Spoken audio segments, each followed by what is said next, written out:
Bismillahirrahmanirrahim. Assalamualaikum warahmatullahi wabarakatuh.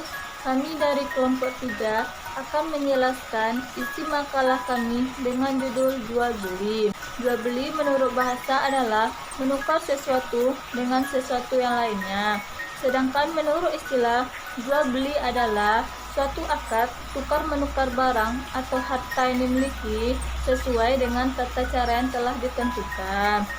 Jadi, jual beli ini adalah salah satu transaksi menukar barang yang memiliki nilai, yang mana salah satu pihak menjual barangnya dan salah satu pihak lainnya membeli barang tersebut sesuai dengan kesepakatan antara penjual dengan pembeli. Saya akan menjelaskan landasan hukum jual beli.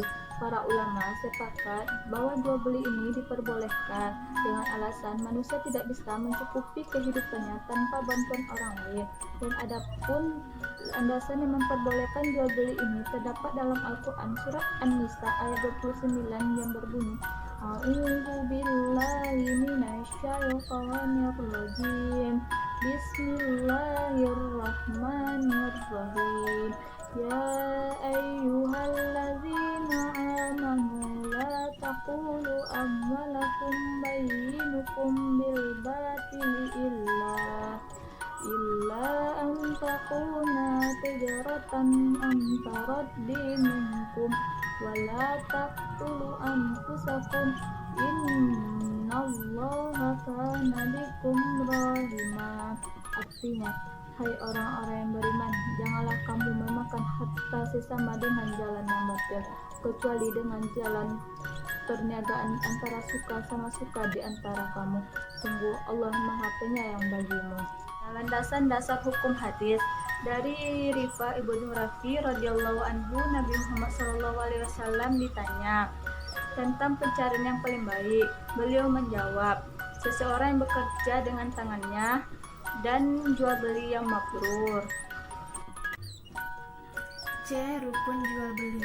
Rukun jual beli menurut jumhur ulama dibagi atas 4 bagian, yaitu penjual, pembeli, akad atau ijab kabul, serta barang atau benda. Namun menurut Imam Nawawi hanya terdiri atas 3 bagian, yaitu akid, orang yang melakukan akad, di mana dalam transaksi jual beli terdapat penjual serta pembeli. Yang kedua adalah objek akad. Objek akad di sini adalah barang atau benda tersebut sifatnya harus jelas dan tidak boleh samar.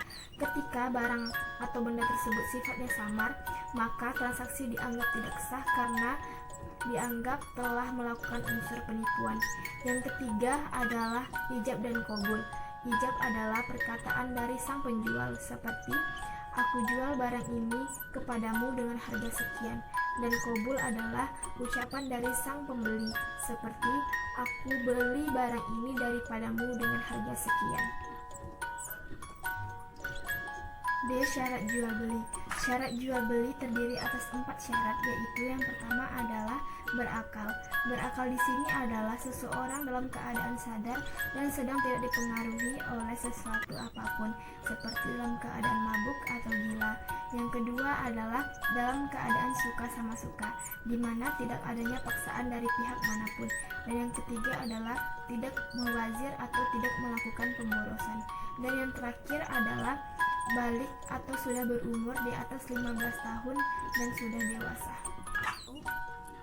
Baiklah, di sini saya akan menjelaskan mengenai lafaz ijab dan juga qabul dari jual beli. Jadi ijab itu merupakan perkataan dari si penjual, umpamanya saya jual benda ini sekian. Sedangkan qabul itu merupakan perkataan dari si pembeli, umpamanya saya terima atau saya beli benda ini sekian.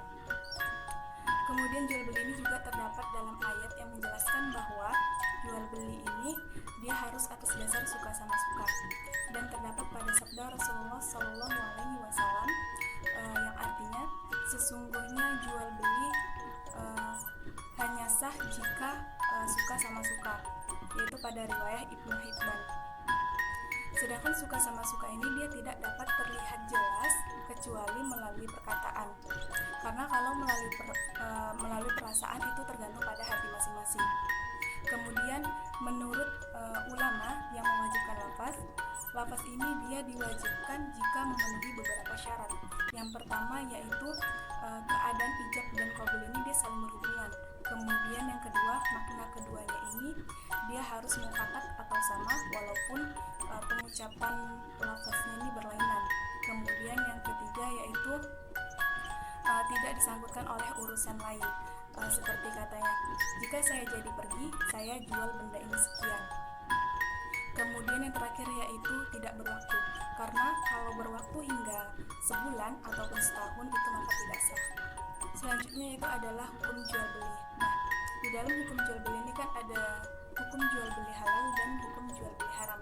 Di dalam hukum jual beli halal, bahwa jual beli ini dia memang hukumnya yaitu adalah mubah atau dibolehkan, dan Imam Asy-Syafi'i juga menegaskan bahwa hukum jual beli ini keseluruhannya yaitu dibolehkan, tetapi kehalalan dalam jual beli ini juga bisa menjadi haram apabila jual beli dilakukan karena tidak sesuai dengan tuntunan syariah atau jual beli yang dilarang oleh Rasulullah SAW.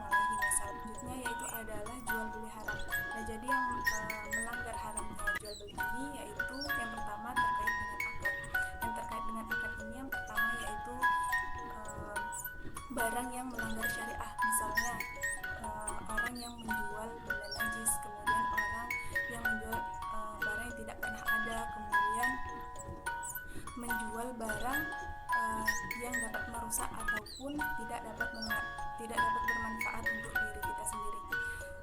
Kemudian yang kedua yaitu adalah akad yang melanggar syariah. Nah, akad yang melanggar syariah ini misalnya seperti jual beli yang mengandung unsur riba ataupun goror dan sejenisnya, yaitu haram terkait dengan hal-hal yang di luar akad. Nah, hal-hal yang di luar akad ini yang pertama itu ada dorah mutlak.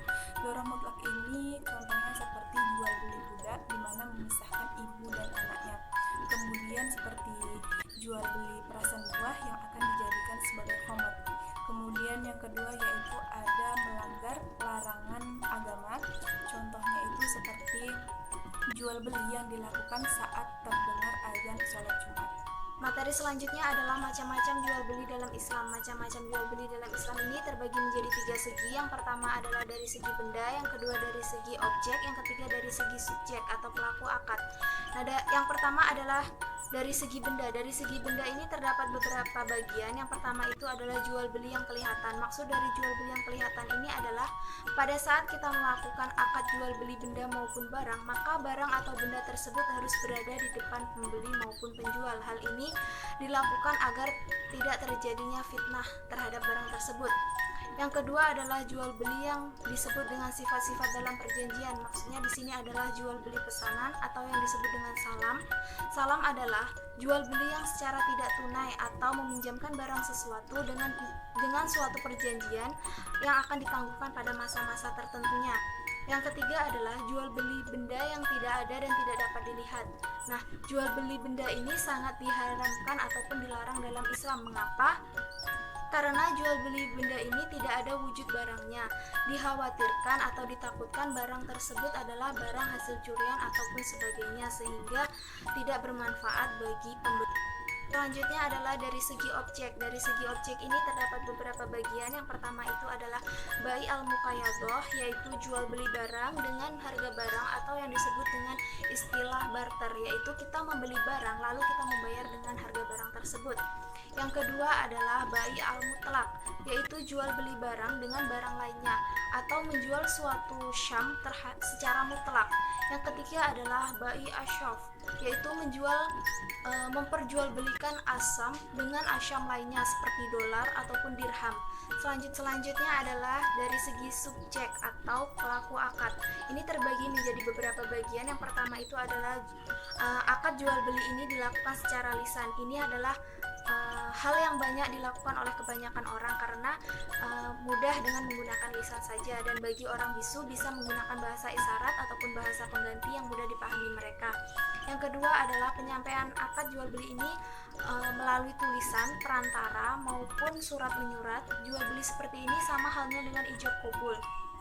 Nah, yang ketiga adalah jual beli dengan perbuatan ataupun saling memberi, atau yang dikenal dengan istilah mu'attoh, yaitu mengambil atau memberikan barang tanpa adanya ijab qabul terlebih dahulu. Misalnya seseorang mengambil barang yang di dalamnya itu sudah berlabel tulisan harganya yang diberikan oleh penjualnya, sehingga pembeli hanya tinggal membayar kepada penjual. Selanjutnya itu ada manfaat dari jual beli. Manfaat dari jual beli ini diantaranya yaitu yang pertama, jual beli dapat menyusun struktur kehidupan ekonomi masyarakat dengan menghargai hak milik orang lain. Yang kedua adalah penjual maupun pembeli dapat memenuhi kebutuhannya atas dasar kesukaan, keserasian, atau suka sama suka.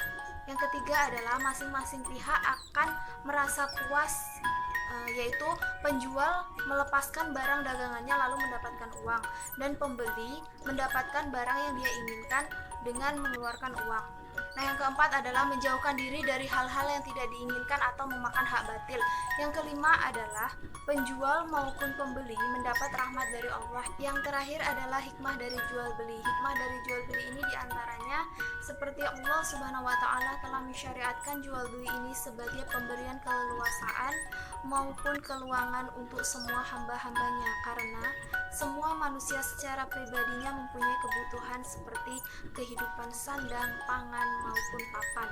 Dan untuk dapat memenuhi kehidupannya itu, maka seseorang perlu membantu satu sama lain. Dalam hal ini pula, tidak ada yang lebih sempurna daripada pertukaran, di mana seseorang memberikan apa yang ia miliki kepada orang lain dan kemudian ia akan mendapatkan atau memperoleh sesuatu yang berguna dari orang lain tersebut sesuai dengan kebutuhannya. Demikian dari kelompok kami yang bisa kami sampaikan. Mohon maaf jika ada salah kata, salah perbuatan, karena manusia tidak luput dari kesalahan. Mohon dimaafkan. Akhir kata, wassalamualaikum warahmatullahi wabarakatuh.